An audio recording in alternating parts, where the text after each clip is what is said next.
All right, good morning, good afternoon, and good evening to everyone, depending on where you're tuning in from. My name is Alison Fitchett-Kleiman-Haga, based in Melbourne with the Institute for Religion and Critical Inquiry at Australian Catholic University.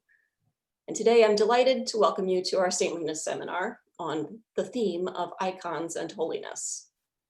We have three wonderful speakers today who will each present for 20 minutes, followed by a few minutes of questions and discussion. As usual, I would invite you to keep your microphone muted throughout the presentation, and then when it's time for discussion, I'll invite you to unmute to share questions. So without further ado, let's welcome our first speaker. Trent Pomplun is a member of the Department of Theology at Notre Dame, having arrived recently from Baltimore, my home place, where he previously taught at Loyola University, Maryland. Trent's research focuses on Tibetan Buddhism, Eastern and Western scholastic traditions, and the history of Catholic missions in Asia, especially early modern Jesuit engagement with Tibetan religion and culture. Today, Trent will be presenting on saintliness, images, and meditation in Tibetan Buddhism.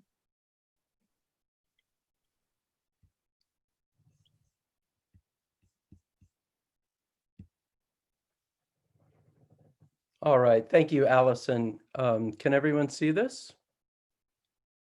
All right.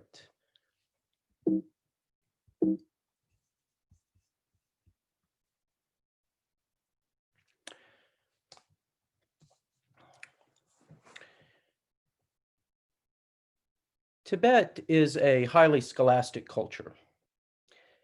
As part of his monastic education, every monk takes a class on salam, or grounds and paths. The class on grounds and paths introduces the monk to Buddhist conceptions of saintliness.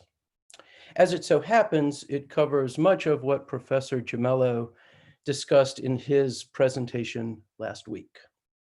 From the sutras, the monk learns the classic distinction between ordinary people and nobles. He also learns a canonical list of stream enterer, once returner, never returner, and arhat. From the Dashabhumika Sutra, the monk learns the 10 bhumis, or grounds, upon which one progresses in compassion, the quintessential virtue of the Bodhisattva. Now, in Tibet, these conceptions of saintliness are synthesized with the 5 paths described in Asanga's Mahayana Sangraha, the Summa of the Great Vehicle, and to a lesser degree, Vasubandhu's Abhidharma Kosha Bhashya, the commentary on the treasury of higher teaching. These 5 paths are the path of accumulation, the path of preparation, the path of seeing, the path of meditation, and the path of no more learning. These paths are subject to no small amount of technical debate in Tibetan scholasticism. For our purposes, we need only sketch and outline. This scheme assumes and represents a Mahayana, or great vehicle, conception of saintliness. Asanga is widely considered the founder of Yogacara, the school of yoga practice, one of the most important schools in Indian Buddhist philosophy. Vasubandhu, traditionally reckoned Asanga's brother or half-brother, is the school's most important philosopher. For Asanga and Vasubandhu, the paths of accumulation and preparation describe the progress towards saintliness made by followers of the so-called Hinayana, or lesser vehicle. Persons on the first path accumulate merit by following the monastic rule, reflecting on Buddhist teachings, and learning basic mindfulness techniques. Persons on the second path prepare themselves for further insight by meditating on the emptiness of all things and the 4 noble truths taught by the Buddha. Persons enter the path of seeing with their first direct cognition of emptiness. Emptiness, shunyata or dongbani, is the quintessential philosophical teaching of Mahayana Buddhism. All that exists, even Buddhas and Bodhisattvas, are said to be empty of swabhava or rangjin, which is usually translated as essence or intrinsic existence. Asanga and Vasubandhu interpret this emptiness in Yogacara terms as the first direct realization of the non-existence of external objects, but that's no matter to us. The important point for our purposes is that the path of seeing marks the saint's first genuine vision of reality as such.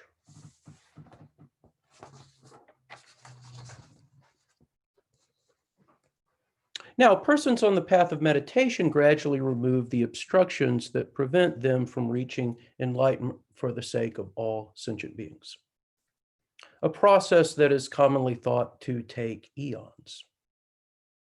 With the path of no more learning, persons enter the penultimate stages of the path, becoming bodhisattvas who have the power to choose when and how to become incarnate to assist other beings, or even the power to create entire worlds in which beings may find rest and flourish. These, at any rate, are the paths to saintliness according to what in Tibet would be called sutra. In this context, sutra indicates the canonical discourses of the Buddha and the vast commentarial literature of Indian Buddhist philosophy, especially Madhyamaka and Yogacara. In Tibetan Buddhism, however, there's another way of traversing these 5 paths, namely Vajrayana, the diamond vehicle, or as it's often called, Tantra.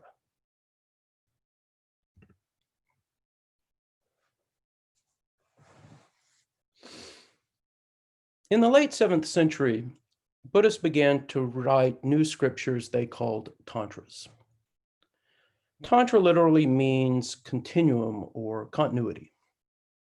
It derives from a word meaning to stretch or to weave. Think of a traditional carpet or a braid. The term also connotes an arrangement or a pattern that can be put into motion, like a military formation, maybe a football team.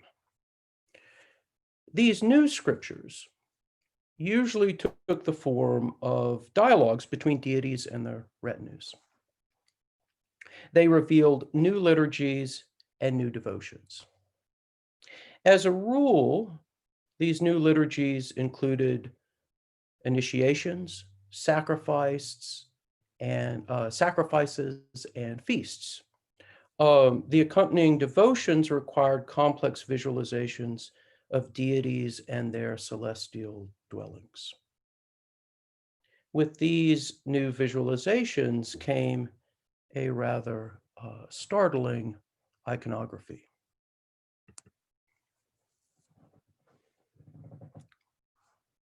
Tibetan culture is intensely visual, and Tibetan art performs all the functions one might imagine in such a society. It's used to teach doctrine, to record the adventures of the saints, to impress patrons, and to advance political agendas. It's also used extensively in Vajrayana meditation. This is a 13th century Tibetan depiction of Mahavairochana, arguably the most important cosmic Buddha of the early Tantras. This tanka or scroll painting is from a private collection. This follows the iconographic traditions of the Sakya order. You might note some of the immediate similarities between Tibetan tankas and Christian icons. Both depict realms, worldly and otherworldly, with little regard for ordinary perceptions of space and time. Both depend upon received canons of iconography and proportion. Incidentally, both are also consecrated for ritual use only after the eyes are painted.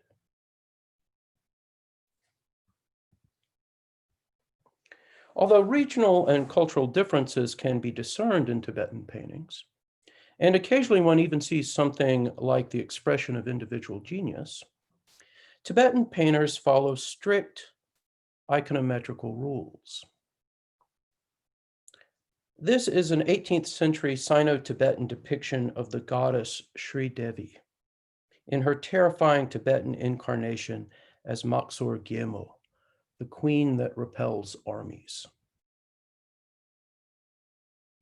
If you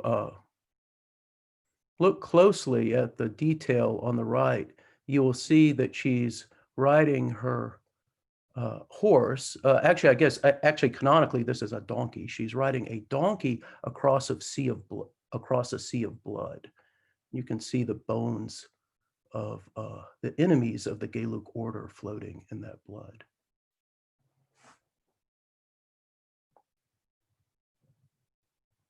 I included this because this is actually just down the road at the Indianapolis Museum of Art.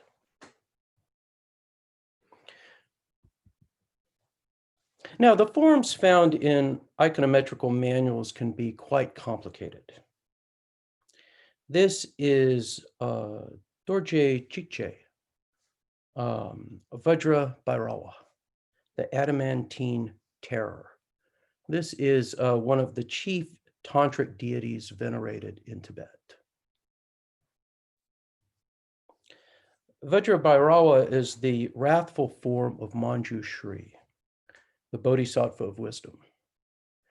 This tanka, which is part of the collection at the Rubin Museum of Art in New York, is Gelug. It dates from the 19th century. Now, as you consider this image, listen to the following text.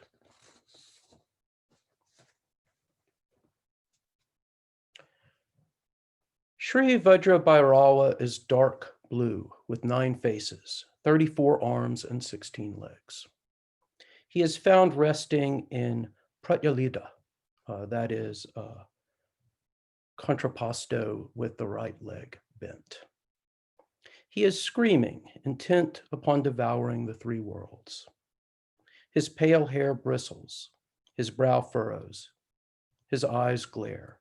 He frowns and bares his fangs, revealing a lascivious curling tongue. Gods mundane and supramundane cower before him. He threatens and bullies even the most terrifying gods.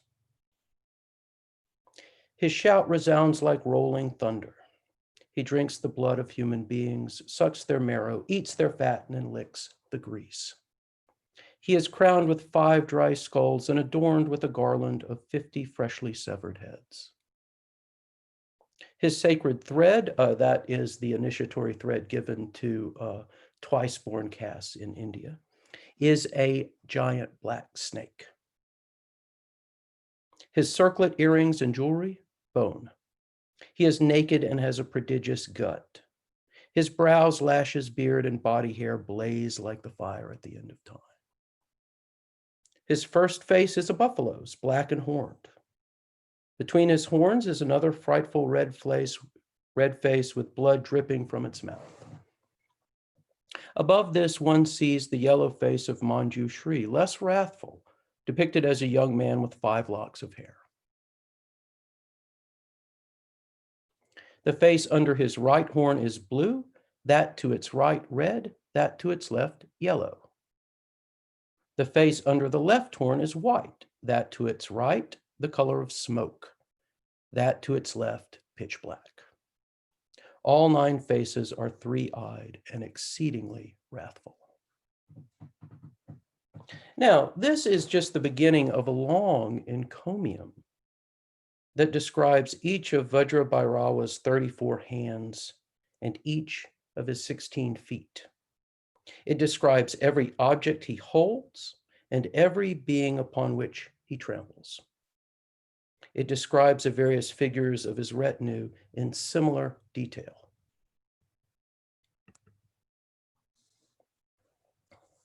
Now, I played a little trick on you. Iconometrical manuals sometimes contain descriptions exactly like the one I just read. But this particular description is from a sadhana, that is, a manual that teaches one how to visualize deities during meditation. This description was written by Pabonkapa Dechen Yingpo, a controversial monk in the Gelug order who lived from 1878 to 1941. In Tantric Buddhism, these texts and images assist in what's called the Senche Kinyenjur, the yoga with signs. We might say the yoga with supports, or the meditation with images. In the yoga with signs, one visualizes deities, their dwellings and their retinues, accompanied by ritual speech, gestures, and offerings, real or imagined. As one might expect, the yoga with signs is propedeutic to the Tsenme Ginyenjur, the yoga without signs. In the yoga without signs, one meditates on emptiness alone. This distinction is related to, but not quite identical with, another important distinction in Tantric Buddhism, namely the distinction between the stage of generation and the stage of completion. In the stage of generation, one visualizes one's tutelary deity, invites it to occupy its mandala, and venerates the deity with praises and sacrifices, again, real or imagined. One also confesses one's sins during the meditation, takes or renews vows, dedicates merit to sentient beings, and so forth. Sadhanas in this form are rather complicated. It would usually take, 40 minutes to an hour to get through the entire set of prayers and visualizations. Now, learning to visualize every iconographical detail of one's tutelary deity is essential to progress along the 5 paths according to Tantra in Tibetan Buddhism. So, the ability to visualize in detail every single one of those aspects of that tanka of Vajra Bhairava would be essential to training the mind necessary to progress in meditation. Over time, one learns to see one's body, speech, mind, and environment as the deity's own. For the Vajrayana practitioner, the path of accumulation consists in these first attempts to visualize oneself as the deity and one's acts as divine acts. One progresses from the stage of generation to the stage of contemplation when one can visualize the deity, its mandala, and its retinue with perfect stability and clarity in a single drop. Persons progress on the path of preparation to the degree that they can manipulate these drops to enter the immutable reality found at the center of one's own heart and to rest in that center. Persons enter the path of seeing when this immutable reality blazes forth in radiant clarity as the ultimate truth of all phenomena. Here, the glorious or luminous nature of the mind is discovered to be identical to the Tathagata Garbha, the Buddha nature within all sentient beings. Persons on the path of meditation, according to Tantra, remove obstructions to enlightenment much more swiftly than those on the path of meditation according to Sutra. In this life and in this body, as the Tantras are wont to say. On the path of meditation, one tastes for the first time non-dual union with the deity, as fresh water mingled with fresh water. On the path of no more learning, persons enter full union with the deity, claiming an enlightenment they've always already possessed. They emerge as the gods they've always already been. Tibetan Tantra, in short, is a program of practical theosis. Now, what strikes me as a Catholic theologian is neither this program nor the use of images in meditation per se. We have a long tradition of both in the Church. What strikes me is the clever way that Tibetans acknowledge the dangers inherent in the use of images and address it within the meditation session itself. Always wary of the heart's ability to turn icons to idols, we might say, Tibetans insist that meditation using supports, the yoga with signs, always ends with the dissolution of the deity, its mandala, and its retinue into emptiness.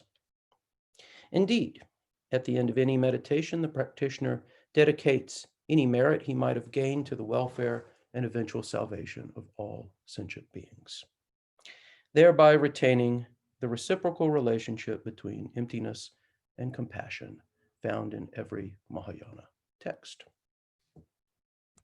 Thanks for listening.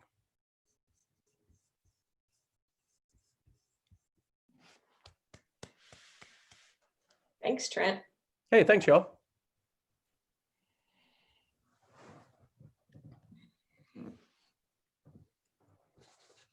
I had 15 seconds to spare. That'll never happen again. Sorry to say for my colleagues. Revel in the moment while you can.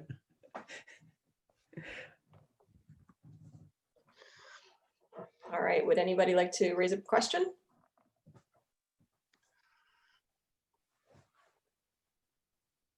All right, Shuying. Okay, so first of all, thank you for this fascinating talk. It's just really very, very interesting.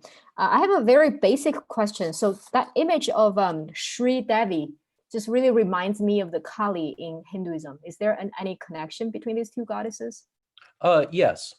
Tibetan Tantra is the iconography, the liturgical setting, a great deal of the vocabulary, some texts are almost entirely taken from Northern Shaiva traditions. Bhairava or Vajra Bhairava, which in Tibet is a wrathful form of the Bodhisattva of wisdom, is of course a common wrathful form of Shiva in Hinduism. That's why I said in her Tibetan incarnation. Okay. Yeah, Moksar Gyemo is a particular protector deity of the Gelug order, and she's invoked in warfare quite a bit, and propitiated as a goddess that protects one's own armies, and by implication destroys the armies of others. But she's but one of many incarnations of the goddess. Okay. But yes, she's a version of Kali. Okay. Certainly. I think Paul and then Rob.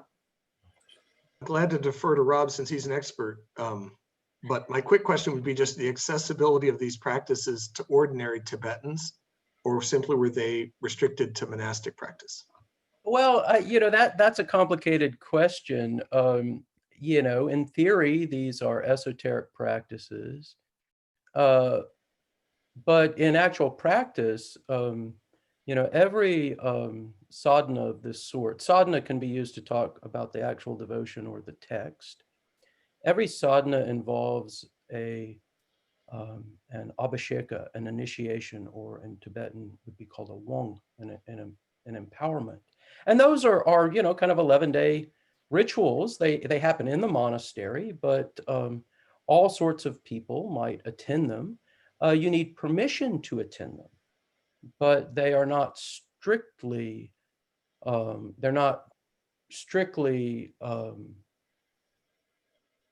monastic. So I attended these initiations. Nor is there always concern with people understanding every aspect of them. These texts are read and various rituals are done. One that I went to lasted 11 days.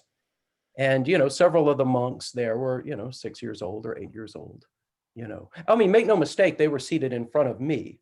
They were superior to, superior in, as practitioners to, someone like myself. But yeah, they're theoretically, they're restricted, and only, the closest disciples or those that maybe had adequate donations to make to a monastery might then receive further instructions in the meditations. So the initiations are public, they're they're not public, they require permission, but they're quasi-public things.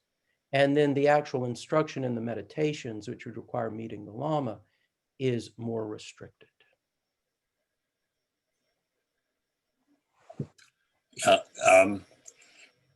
Trent, in the East Asian forms of esoteric or Tantric Buddhism, much is made of the images themselves as having been consecrated and empowered, invested with a kind of power that a Christian theologian might judge to be analogous to sacramental power or efficacy.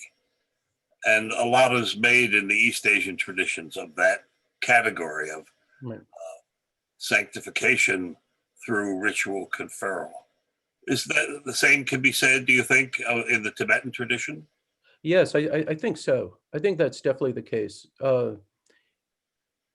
The images, as I mentioned, the images are consecrated, and I think they really are thought to gain power or transmit power of themselves, and not merely because one meditates on them or one imagines the deities and so forth. So I always remember when I lived in Nepal, I would argue with my friends, and I don't want to make this too much of a Catholic Protestant argument, but you'd go and maybe you would receive a blessing from a Tibetan Lama, meaning a Tibetan priest, and he'd hit you over the head with an image or a book or a sutra, and my friends would always say, well, that's because the image symbolizes wisdom.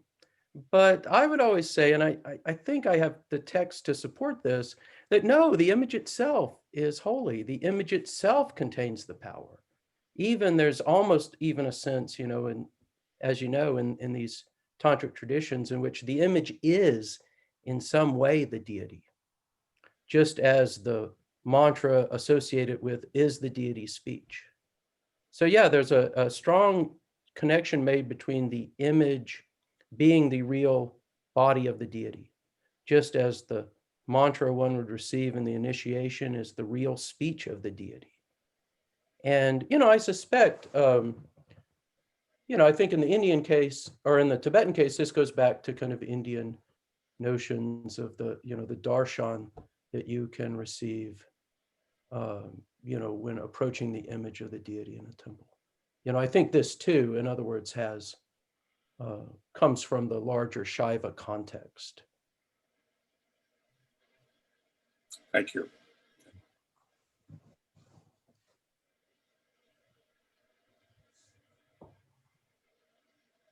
Great. Well, thank you, Trent, for that. Thank you.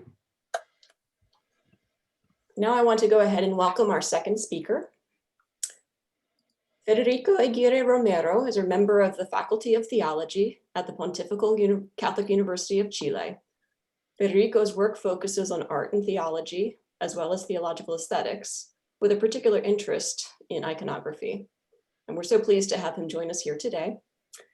Federico will present on the icon as testimony and way of saintliness. Thank you. I am turning off the camera because in order to have better connection. So can you see the presentation? Yes, okay. Yes.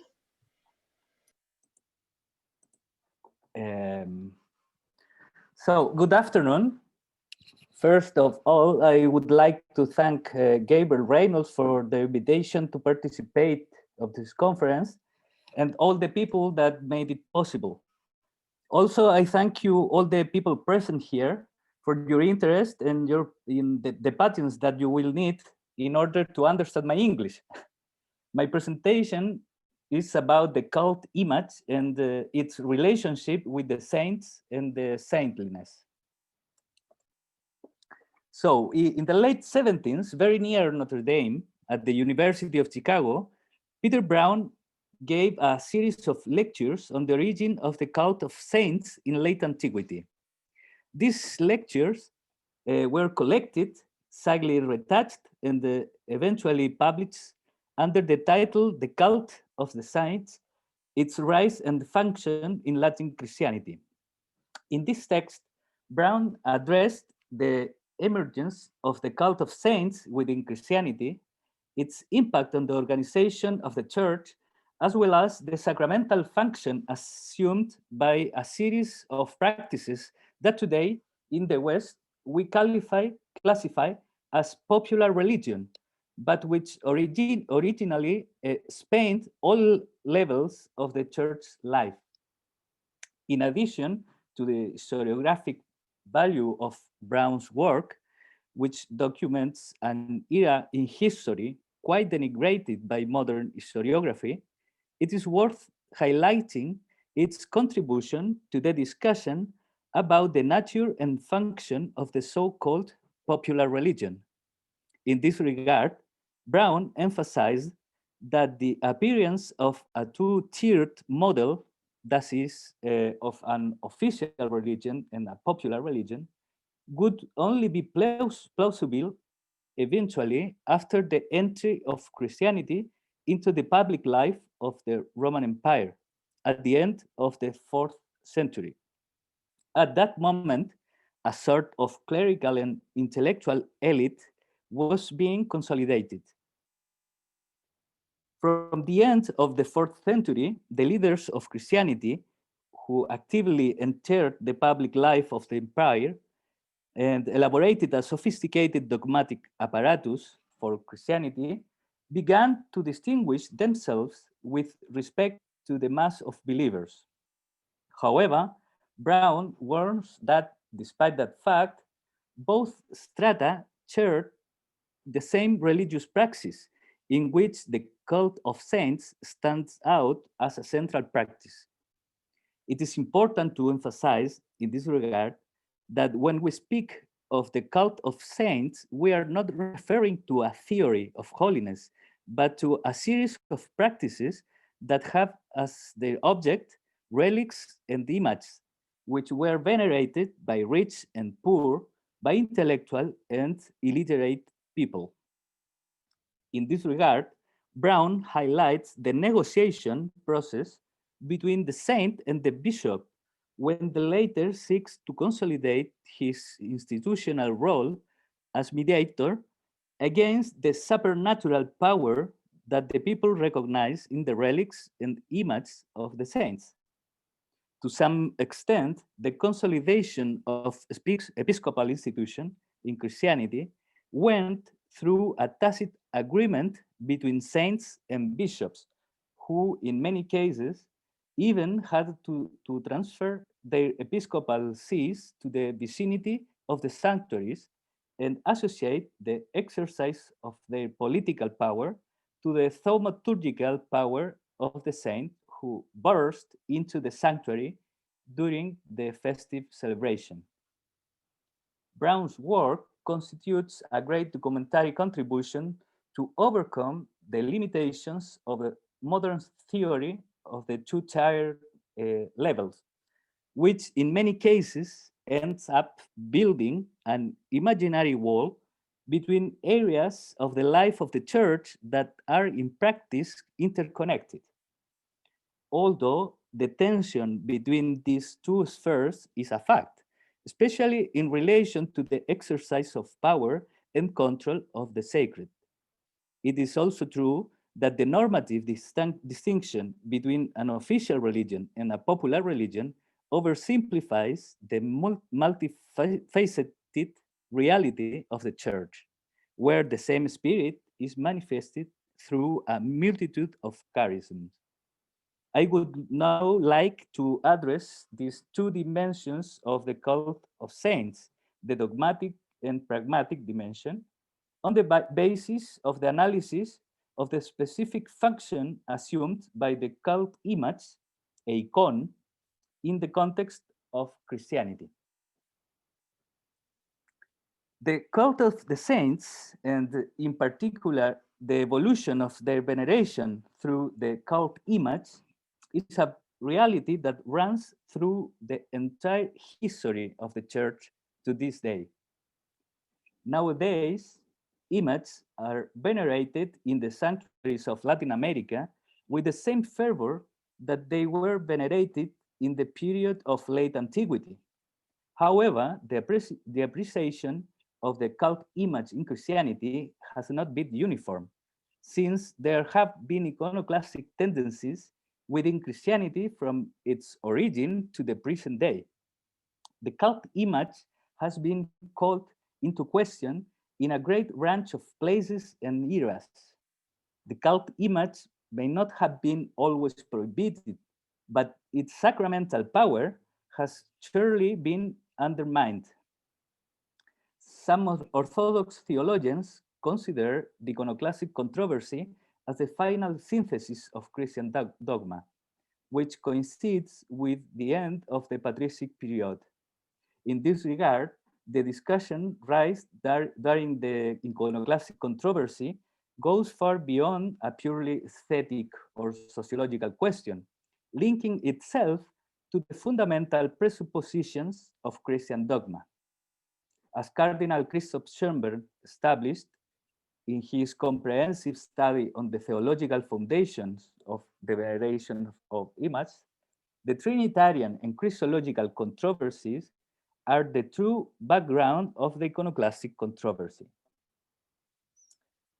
In this way, the discussion of the iconoclastic controversy revolves around the three fundamental questions that originate the doctrine of the incarnation. The first one, is the incarnation, the bodily existence of Jesus Christ, simply a transitory state of the Son, later surpassed by the Logos? The second one question, is the Son, the visible image of the invisible God, inferior to the Father? And the third one, what does the image represent? Only the form or also the essence of the prototype? The defenders of the icons will argue that the image of Jesus Christ is proof of his incarnation, a testimony homologous to that of the Gospels, transmitted from generation to generation through ecclesiastical tradition. Therefore, whoever denies recognizing Christ himself in his image denies that he was incarnated, crucified, and rose again for our salvation.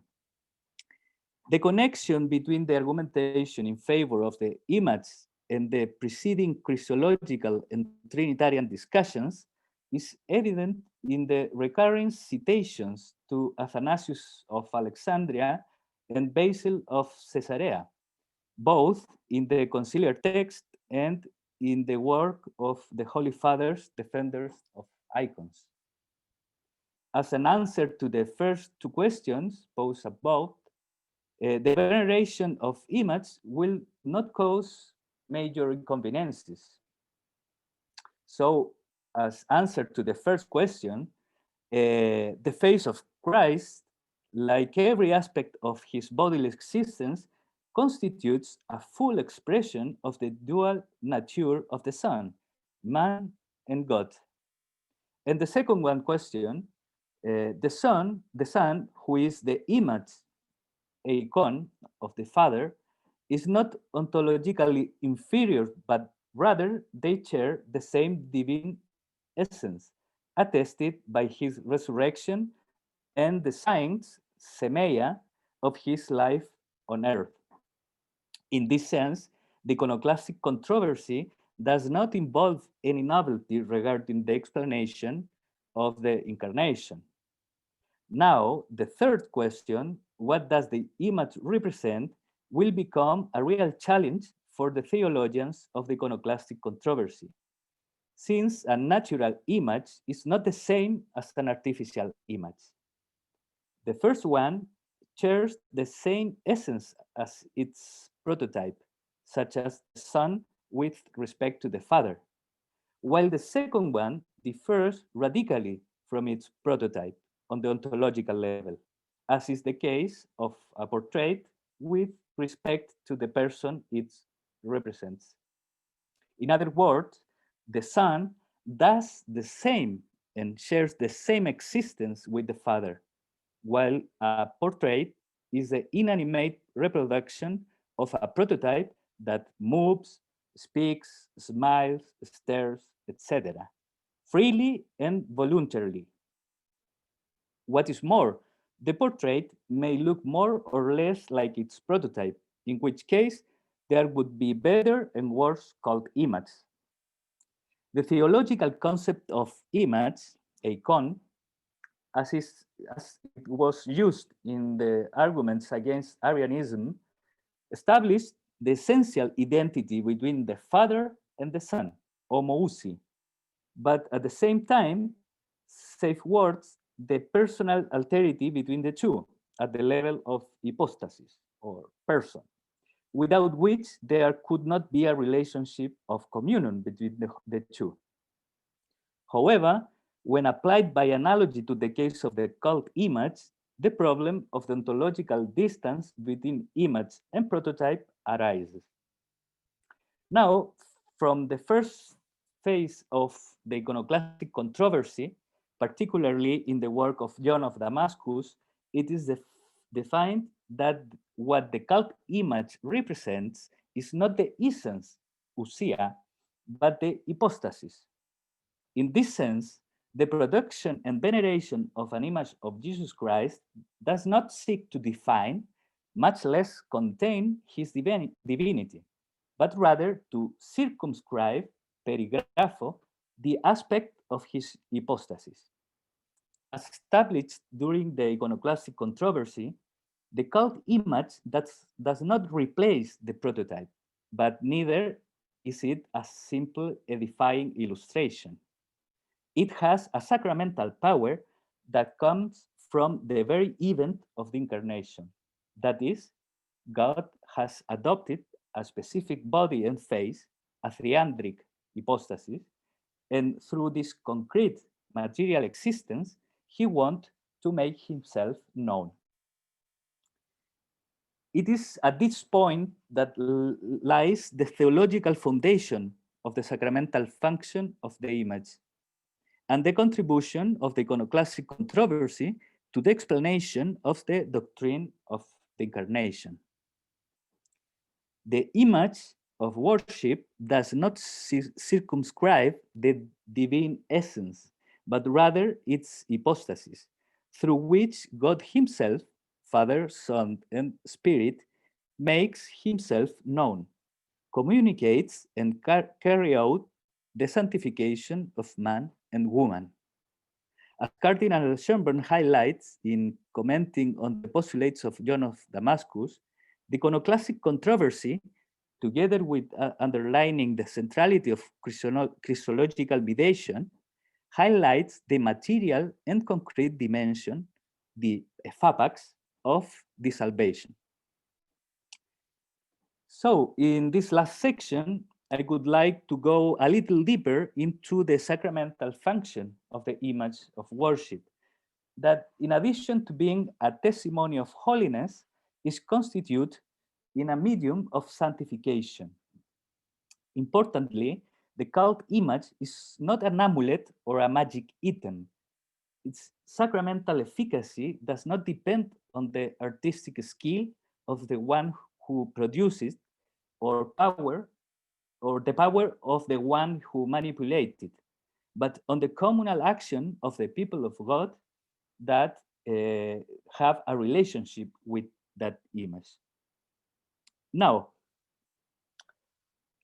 all sacramental action is based on the priesthood of Jesus Christ, that is, on the actions miracles or signs, semeia, that he performed during his life on earth. For this reason, all the sacraments are linked to some story of the Gospels and are performed by a celebrating community. In the case of the sacramental sign of the image, there is an apocryphal story of the life of Jesus, which is usually cited by the fathers of the iconoclastic period as an evangelical antecedent of its sacramental function. It is the story of King Aguirre of EDESSA, who, being seriously ill and having heard about the power of Jesus, sent a messenger to Palestine to bring him in order to be healed. Jesus, after proclaiming Aguirre as blessed because he believed without having seen, took a piece of fabric and placing it on his face, print its image. When the image of Christ's face arrived, Aguirre received it solemnly and placed it devoutly on his face, after which he was healed of his illness. The miraculous image gave rise to the development of the iconographic type of the Holy Face, very popular in the context of Eastern Christianity. In this way, every time the people celebrate the image of a saint, kiss it, light it a candle, talk to it, decorate it, take it out in procession, dance for it, etc., they are commemorating the event of the incarnation of Jesus Christ and receiving his salvific action. In this sense, in the veneration of image, the three constitutive aspects of every sacramental action are present. It is a perceptible sign of the Paschal event that signifies and accomplished the sanctification of the people through the action of the Holy Spirit within the celebrating community. Through the image, Christ, the Virgin, and the saints are personified, and they communicate with the faithful people, displaying new aspects of their biography in relation to the current experiences of each community, as if they were living people. The existence of a vocation of the Virgin or the connection of certain saints to local legends, a phenomenon present in all times of Christianity, account for this personal relationship between the saint and the community. Now, this direct relationship of the people with God has always raised problems for theology and ecclesiastical authorities. As we mentioned at the beginning, already in the late antiquity, a tension is observed between the figure of the saint and the figure of the bishop. The actual iconoclastic controversy arises to some extent from the lack of control that certain ecclesiastical and imperial sectors observed in the use of images.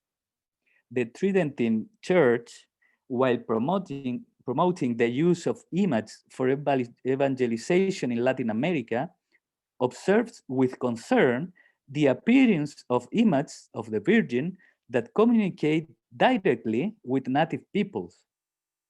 The modern description of this type of practices as popular religion indicates a normative distinction with respect to an official religion, which translates into a strict separation between the sacramental actions of the people, piety, and those of the clergy, the liturgy. I am finishing. In no case do we intend to resolve this issue within the framework of this brief presentation. However, we would like to raise concerns regarding this tension, which has so often arisen due to the veneration of images and all that they entail, feasts, vows, devotions, etc. The worship of Christ and the Virgin and the saints through images in this sense, accounts for the conflict that has arisen so many times between the people and the normative instance of the church, the clergy, the magisterium, or the theology, but also the possibility of an authentic consensus fidei witnessed in the work of the father of the iconoclastic period, in the reception and closeness of a clergy who walks alongside the parishioners, and in the vitality of the faith of a people who celebrate the joy of the gospel. Thank you so much.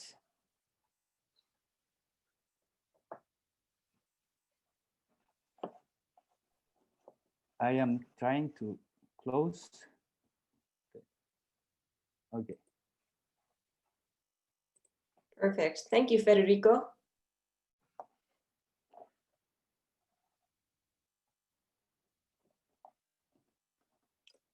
I think I am in time. Yes, perfect. Okay. Okay.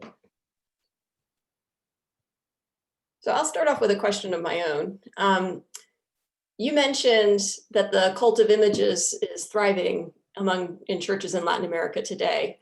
I wonder if you could say something about how it looks similar or different across different Christian traditions in Latin America. And do you see critiques like the iconoclastic controversy of late antiquity emerging today? Thank you for your question. I hope can answer. It's a huge question.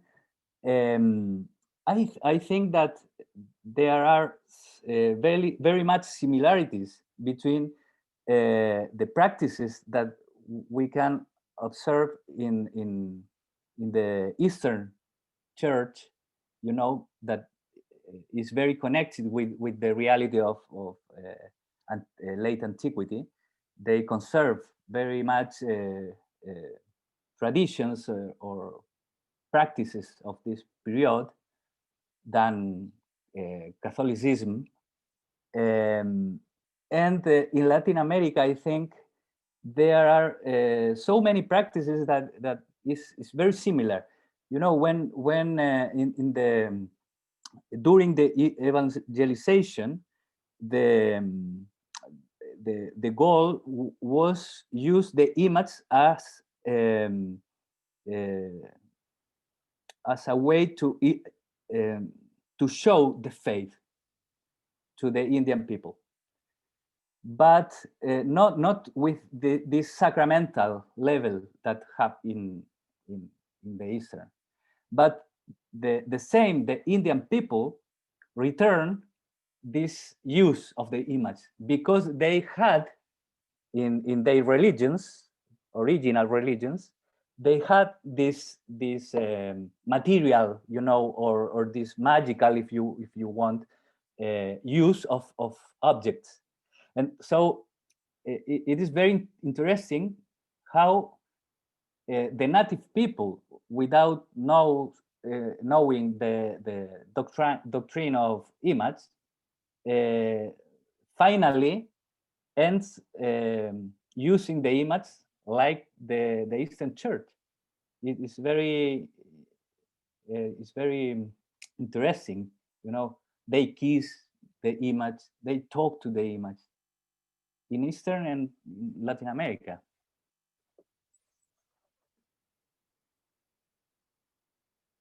Thanks for that.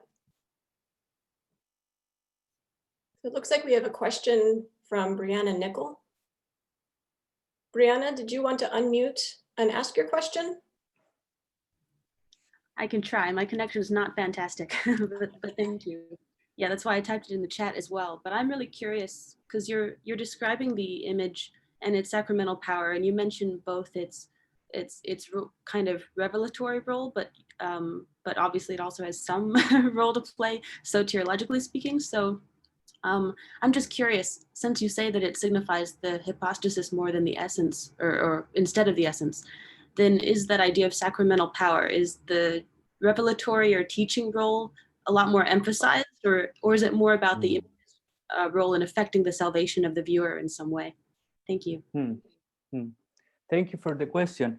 you know, in the Eastern Church, there is not the difference between sacrament and sacramental.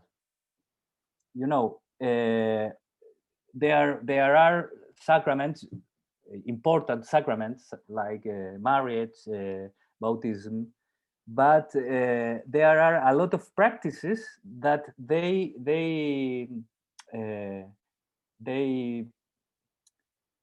consider sacramental, without this difference that is from the scholastic between the sacrament and the sacramentals that are, you know, connected with the piety more than with the liturgy. In this regard, the Eastern Church is more chaotic. You know, it's not so normative, their theology, their sacramental theology. So the reality in Latin America, I think, is different because we are under the system and the theology of Catholic Church. So I think that there is a question today. They have these practices in feasts, popular feasts, are sacramental or sacramentals. You know, I think that the distinction that we can between the popular and official religion in Latin America, there is not in Eastern Church, and produce this problem. So if the image, when we do these actions with the image, we are actually receiving the sacramental action of God, and so the salvation. You know, I think that it's a problem in Catholic theology, but in Eastern is not, because they don't have this this distinction. Is not so problematic. Great, thank you. Great, I think we have time for perhaps one more question.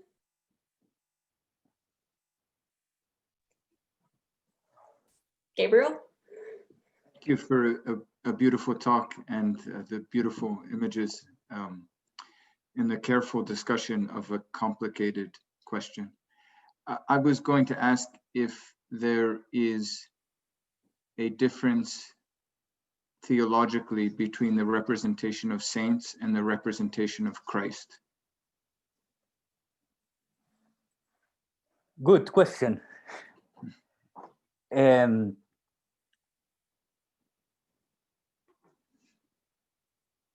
I don't know if there are a hieropetes image, not made by man hand, you know, like the Holy Face, that is a miraculous image. In the case of saints, I know that there are of Virgin, that kind of image.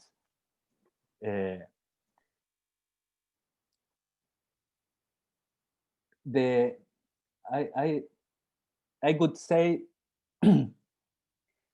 there is no difference between an image of Christ and an image of a saint or an image of Virgin. You know, the image is the same material reality, but there is a very huge difference between the image with the bread and wine in consecration. You know, that is a natural image of Christ. But at the level of image, I think that there is no difference between an image of Christ or Virgin or saints, because it is the same material thing. And if there is any sacramental power in there, it is because the Holy Spirit is acting, you know. I can say that. Thank you. Thank you, and sorry for my rusty English. It was very No, it was clear. great. Thank you.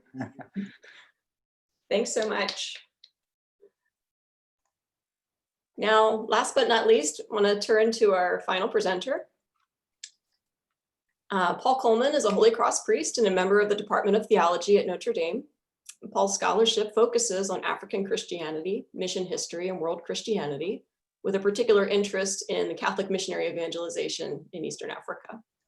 Today, Paul will share with us a paper entitled Missionaries as Martyrs, English Catholics Within an Iconic Tradition.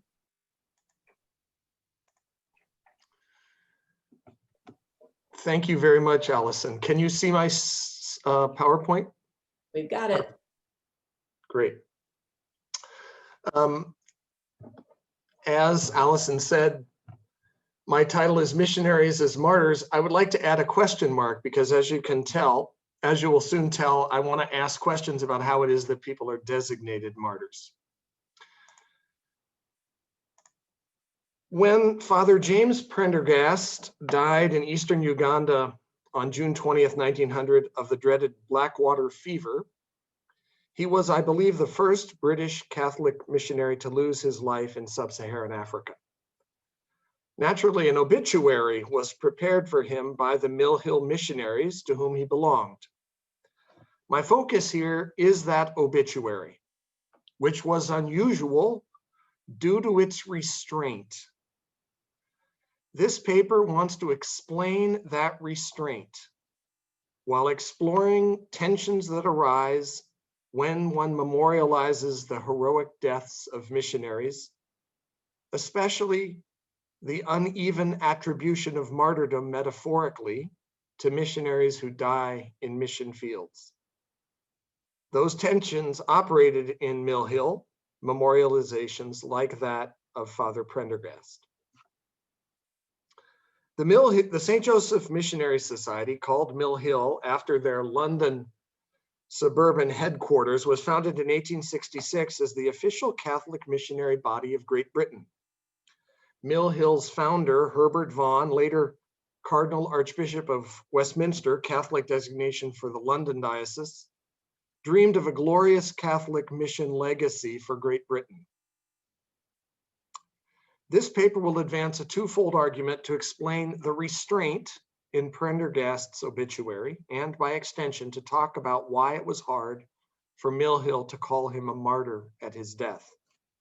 First, I will show that the attempt to establish Mill Hill and to solidify English Catholic identity through nationally grounded missionary commitments drew upon theological and discursive patterns traceable to early Christianity.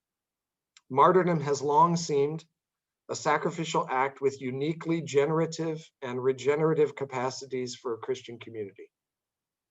Second, this paper will make the case that over time, considerable obstacles impeded Mill Hill's hopes to associate their work with the Church's tradition of missionary martyrdom. Now, it is hard, historically speaking, to explain an absence. Yet, like the one I detect in Prendergast's obituary, but I want to contend that some combination of these factors conduced to make Prendergast unlikely to be called a martyr. First, the difficulties for Catholics to embrace British imperialism. Second, changes in the national backgrounds of Mill Hill's missionaries. Third, the distinct missionary success of Uganda. And fourth, the absence of an alien and threatening religious presence in Uganda like Islam, which was elsewhere in Eastern Africa threatening to Christians, or perceived to be. Now, martyrdom has appeared in several papers from these Fridays already. Rob Gemello last Friday identified self-immolators, or Yishen, as the closest analogy in Mahayana Buddhism to martyrs, or Shahada, in the Christian or Islamic sense. And Alison Fitchett-Climenhage's paper on the Ugandan martyrs describes some of the challenges to their beatification and canonization. Martyrdom, voluntarily suffering death rather than denying one's religion, receives special recognition as a marker of holiness and sanctity in many religious traditions, In fact, in Catholicism, it is the only formal status, I think, that allows you to be designated a saint in the absence of other virtues in your life. Self-conscious acceptance of death in hatred of the faith, when denying your faith could save you, can make you a martyr saint. A number of studies have recently underscored the centrality of martyrdom and the memories of martyrdoms in the historical construction of early Christianity. These studies reinforce the long-standing insight that martyrdoms have long been central to Christian self-understanding, highlighting the complexity of the literary tropes and themes available to those engaged in what Elizabeth Castelli calls memory work, borrowing from Maurice Halbwachs, identifying martyrdom's prominent role in Christian communal identity construction. Certainly, martyrdom was very central for Mill Hill's self-understanding. At the elaborate 1895 sending ceremony for Prendergast and his fellow future Mill Hill missionaries to Uganda, there were 5 of them, Cardinal Vaughan preached a grim future for those consecrated and blessed that day. They were, Mill Hill's founder said, going to, quote, suffer martyrdom. In all probability, we should never see their faces again. And he continued, for they, quote, would either become victims of the savagery of the wild tribes or of a deadly climate. Vaughan continued, the French missionaries, that is the missionaries of Africa, better known as the White Fathers, had lost 100 missionaries in 14 years. That 1895 sending ceremony featured a famous concluding rite in which all those present kissed the feet of the departing missionaries as an act of reverential homage. After this, gathered Mill Hill members and seminarians sang a rousing hymn entitled Go Forth. It included the lines, quote, be glad to die a martyr's death, and, quote, St. Joseph's army has lost some heroes on the battlefield. It ended with the words, we meet again one day in heaven's land of blessings. Farewell, brothers, farewell. The kiss of the martyr's feet was an implicit preparation for burial. Now, Herbert Vaughan had tightly woven the links among missionary zeal, British patriotism, and willingness to embrace martyrdom deeply within Mill Hill's self-understanding.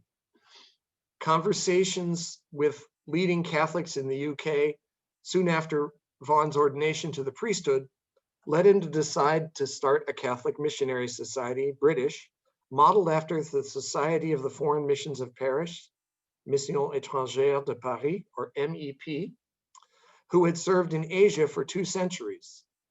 The MEP had supplied the church, the Catholic Church, and its mostly French 19th century missionary literature with many tales of harrowing martyrdoms. And Vaughan had borrowed the widely publicized foot-kissing ritual of Mill Hill missionary sending from MEP's similar ceremony. The St. Joseph's Advocate, a Mill Hill quarterly journal, reflected 2 of Vaughan's preoccupations in its writings. First, martyrdom as a defining feature of commendable Catholic missionary zeal, and second, England's providential responsibility beginning in the latter 19th century to share the Catholic missionary burden. The first issue told of various martyrs in Asia, mostly French MEP missionaries, with engravings of torture devices from China and Annam, their miseries described in lurid detail. The Advocate depicted missionaries dismembered in Annam, others caged, then drawn and quartered in Tonkin. One issue's cover had a large engraving of a Christian boy in Cochin, China, grabbed by an elephant's trunk, the same animal that, goaded by persecutors, would soon trample him to death because he was a Catholic. The caption read, Little Stephen, 11, martyred for refusing to trample on the cross. Vaughan's desire for martyr heroes in Mill Hill worked, for many members who had died in the field before Prendergast were called martyrs metaphorically. Father Cornelius Dowling, the first to die of typhus in 1872 in Charleston, South Carolina, was called a martyr to charity, who fought for and sought that crown that martyrs wear. In 1876, Father Gore died of yellow fever in India, and Mill Hill's report invoked Tertullian's ancient dictum, hoping that the blood of martyrs might be the seed of Christians.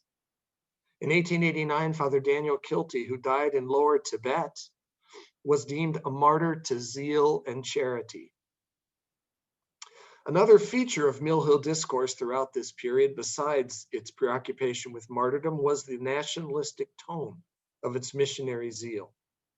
The reference to the many deaths of the French missionaries in the 1895 sending ceremony for Prendergast and his companions reflected Vaughan's consciousness of what he felt was the meager contribution of British Catholics to global Catholic mission. This lack glared especially compared to the French, who comprised probably 3/4 of the Catholic missionaries of the period. Vaughan also constantly noted the extent of the British Empire and the opportunities it presented for evangelization. Opportunities mostly taken advantage of by Protestants. The first report of the Society in 1871 noted that 200 of the 900 million heathens on earth were subjects of Great Britain, and emphasized that British Catholics had done so far very little for missions. Mill Hill writers often quoted an 1868 speech from one of Vaughan's predecessors in Westminster's See, Cardinal Manning, who linked Rome and London, the two cities that were the spiritual and imperial centers of the world. In one journal issue, there was a map of Rome at the center of the world, raised, spreading out from it in all directions, with the explanation, there is no large European capital so well placed for their governing Asia, Africa, and America as the city and port of Rome. The first issue of St. Joseph's Advocate had a column asking why God has given England her vast empire, and then cited an earlier bishop who'd given a suitable answer to propagate the gospel. And the writer reminded readers this was the same answer Leo the Great had given in explanation for the Roman Empire 15 centuries earlier. Father Prendergast arrived with the first group of Mill Hill missionaries to Uganda in 1895 and served admirably for 5 years.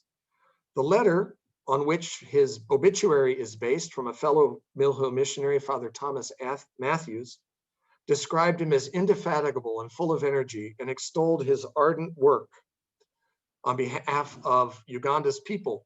Matthews stressed the 1,400 people Prendergast had baptized and his good cheer, and highlighted his faith-filled resignation as his life ended.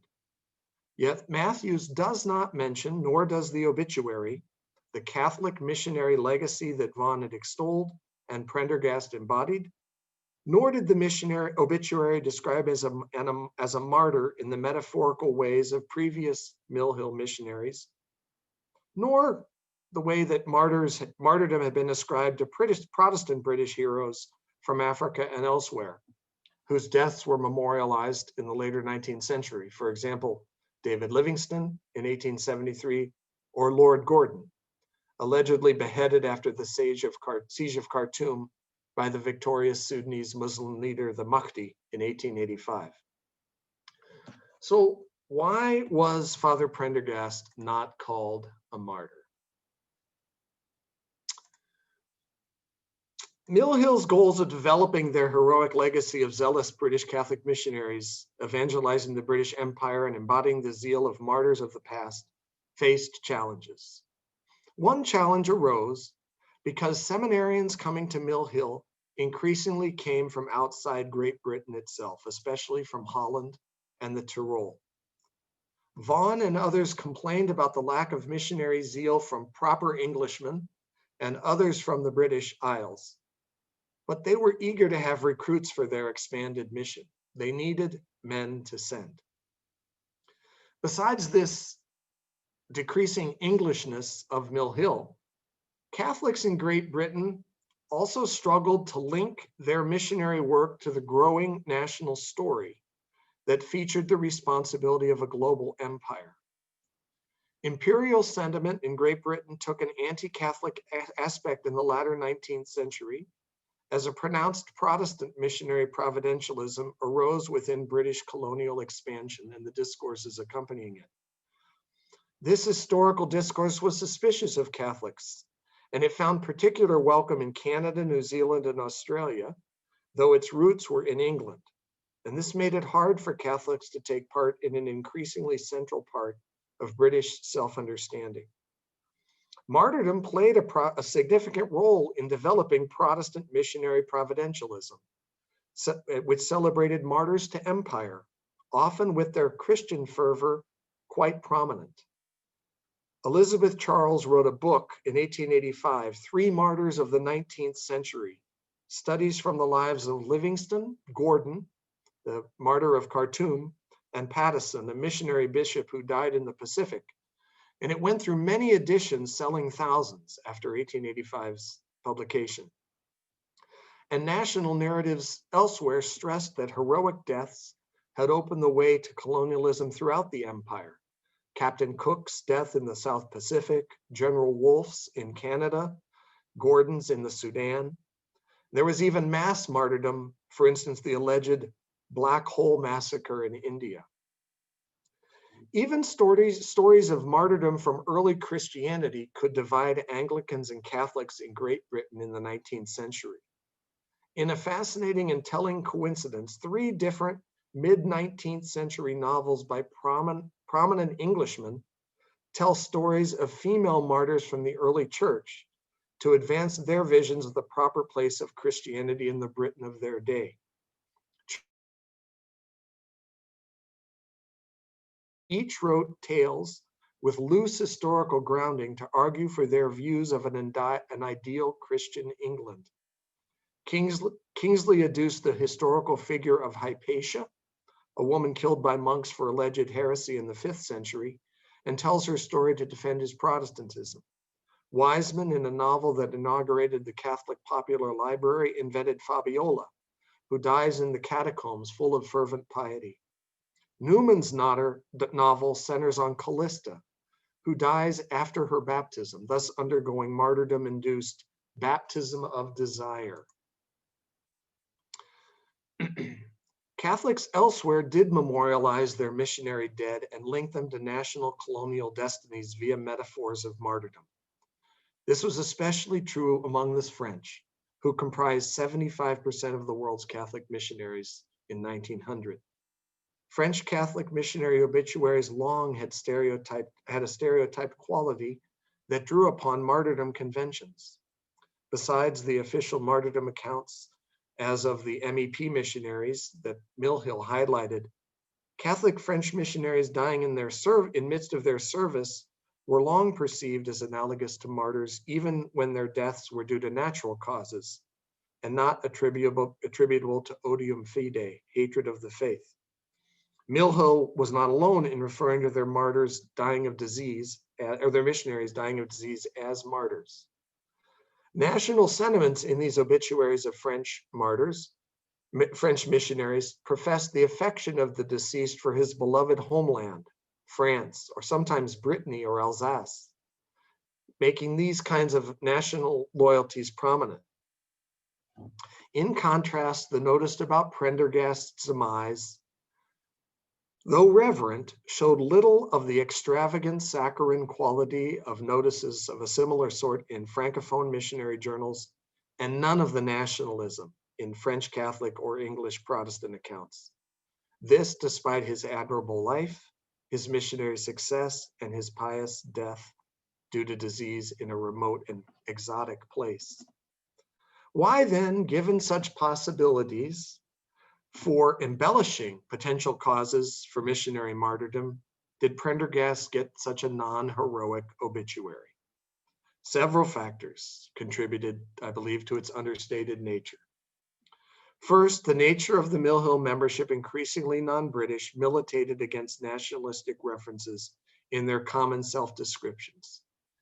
And this was noticeable by the 1890s, and it was marked by the turn of the century.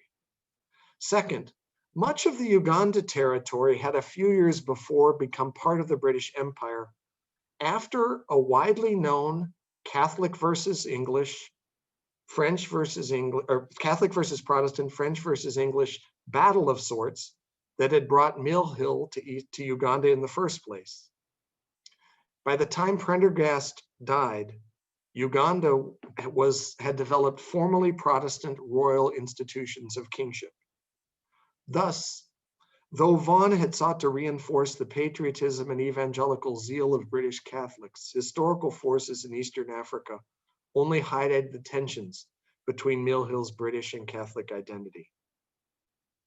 Perhaps most importantly, Uganda, unlike so much of Africa, as well as other places where Mill Hill worked, represented remarkable and well-publicized missionary success.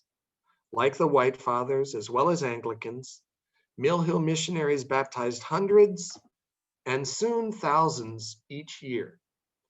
Soon, almost 2/3 of the baptisms recorded by Mill Hill annually took place in Uganda. Unlike Sudan to the north, where the Mahdi's ravages were publicized in Europe about a decade before as part of a growing anti-Islamic public sentiment, religious persecution in Uganda was minimal. It was hard to present Uganda as a place productive of missionary martyrdom in light of its rapid Christianization. And it was perhaps dangerous to the monetary support from benefactors upon which missionary work depended. Money did not go to lost causes among missionary benefactors. The Mill Hill missionaries in Uganda, like James Prendergast, thus did not easily become martyrs metaphorically. Self-consciously British, but increasingly wanting British members, assertively Catholic from a land where Anglicanism had for 4 centuries been the official religion, and dying of disease in a missionary theater without obvious sources of religious persecution, their deaths earned more sober assessment. This likely mattered little to Father Prendergast, but perhaps it can be suggestive for those considering the often complex dynamics behind descriptions of holiness linked to martyrdom in politically charged circumstances, like today.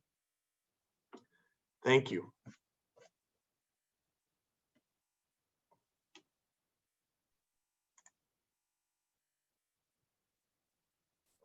Thanks, Paul.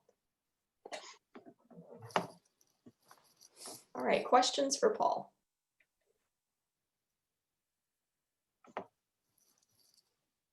Diane? Thanks, Paul, very much for your very interesting paper. And I wanted to ask, is there any distinction in the assessment of martyrs, whether missionaries were killed, if you like, by natural causes like disease, or those like the Ugandan martyrs that were killed through outright religious persecution? So that emerges from your paper. And then somewhat tangentially, but I couldn't help thinking as you were speaking, and particularly when you came to your conclusion, if you have any reflections today on Catholic or other responses to the incident a couple of years ago with the young American, John Allen Chow, who went to the Saintliness Islands. So it's not emerging right from your paper, but I can't help think of that and how that's being assessed in relation to these assessments of martyrs from a century ago. Thanks, Diane. There were, a little bit before Prendergast, a few missionaries who were also killed in Eastern Africa. Some White Fathers were killed in Burundi in the 1880s. And in the end of the 1880s, some German Benedictines were killed in Tanganyika. They were killed in the midst of complex political circumstances. They were called martyrs because their deaths were due to violence, a lot more easily than Prendergast. But they were not officially recognized as martyrs because the hatred of the faith was not obvious in either case. It was kind of colonial resistance in the German case, and actually to defend the slave trade, maybe, and also because the French missionaries were actually armed and probably shot at those who killed them, which Cardinal of Aguirre had to chide them for later, the ones that survived, actually. So that was a more complex story. It's interesting you mentioned the young man who was killed in the Indian Ocean recently, going onto those islands that were supposedly forbidden. Certainly in the evangelical world, he has been touted as a martyr for sure due to his missionary zeal. And it's the same kind of instinct that would have called the first earliest Mill Hill missionaries martyrs, even though they didn't die of violence. So I think that instinct is there to just recognize heroism, and martyr becomes a term to do so. Thanks. Great. I think I saw Rob's hand.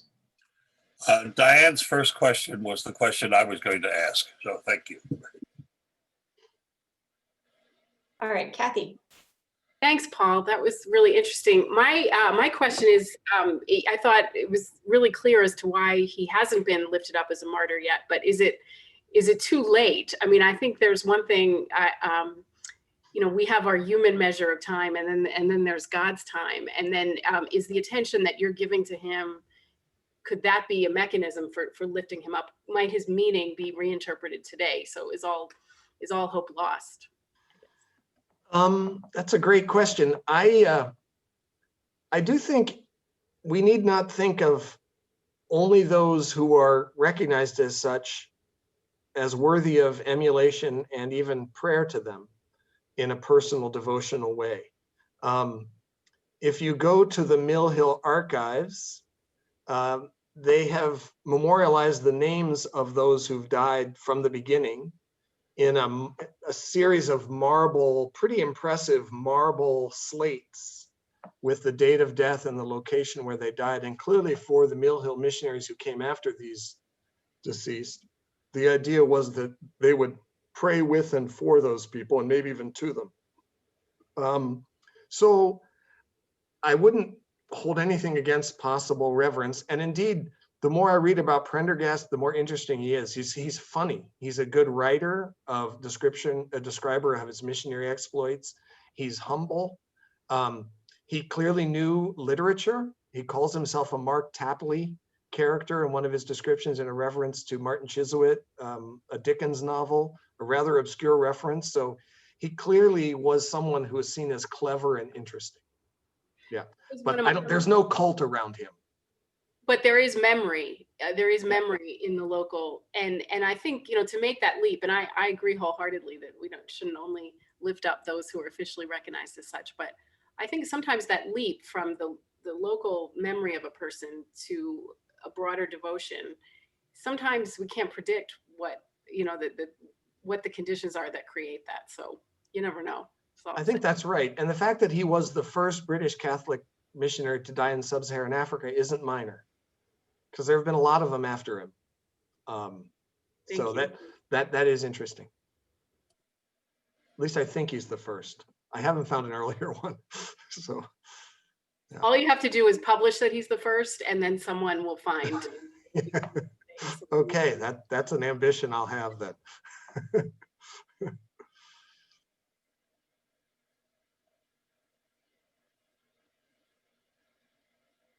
I suppose I have a question of my own. So you talked about martyrdom receding as a way to memorialize missionary heroes within the Mill Hill community. Do you see a shift toward alternate ways of portraying missionaries embodying holiness instead of martyrdom? Perhaps ways that were more suited towards soliciting support from benefactors or to a multinational community?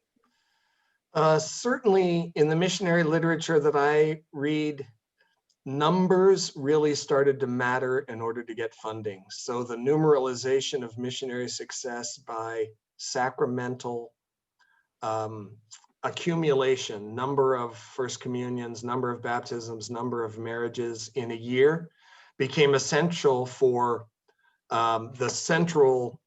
getting funds from the central missionary sponsoring agencies of the Vatican and of France.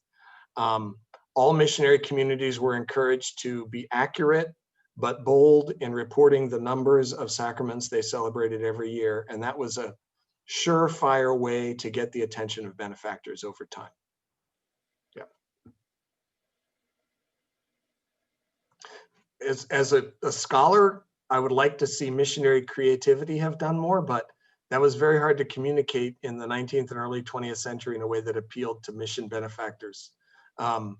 Some of the most effective fundraising was actually done in child sponsorships when the evangelization of slaves was going on, so that the ransoming of children as slaves, and then naming them and being able to follow their progression became a way that earlier Catholic missionaries in Eastern Africa raised significant money. Great. We'll take one last question from Trent.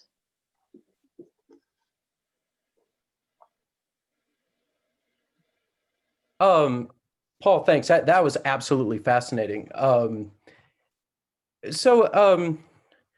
In accounts of missions in Tibet and some of the contemporary missions in Western China at the time, there's a trope in which the devil is acting through the landscape itself to destroy missionaries, which you can almost understand in the case of the deserts, in Western China, or the elevation in Tibet. Now, perhaps this is a literary trope that is maybe too primitive for establishing canonization in the modern church. But this was certainly a dominant trope in the 18th and 19th century. Did the Mill Hill missionaries make use of these tropes? Not really. In some ways, I think because they arrived in Uganda already after missionization was well underway. Yeah, all right. And because the White Fathers had been there and then gave them half their territory because they were kind of defeated and wanted to make sure that the Catholic Church in Uganda wasn't simply a French-speaking entity as British colonialism was taking over. It's interesting, the bishop who led Mill Hill was Henry Hanlon, who was in Tibet for a few years in Kashmir before he came to East Africa. So he's someone who wrote about Tibet and Kashmir quite a bit in the early 1890s in Les Missions Catholiques. Yeah, I mean, maybe I'm treading on kind of unsteady ground theologically here, but it strikes me that at least in earlier accounts, there are tropes that would allow for establishing the hatred of the faith without human actors at all. But again, maybe that can't quite be established in modern canonizations. But it just struck me, listening to this account. I think that would have been easier in the 17th century in the Congo. Yeah, I think so. Africa. Yeah, harder by the 19th century in East Africa. Yeah.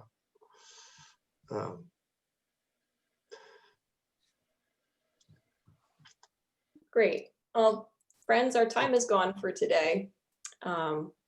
Once again, join me in thanking our three speakers for sharing their work and their insights with us. Please be sure to join us next week for our final seminar on dialogue and the other.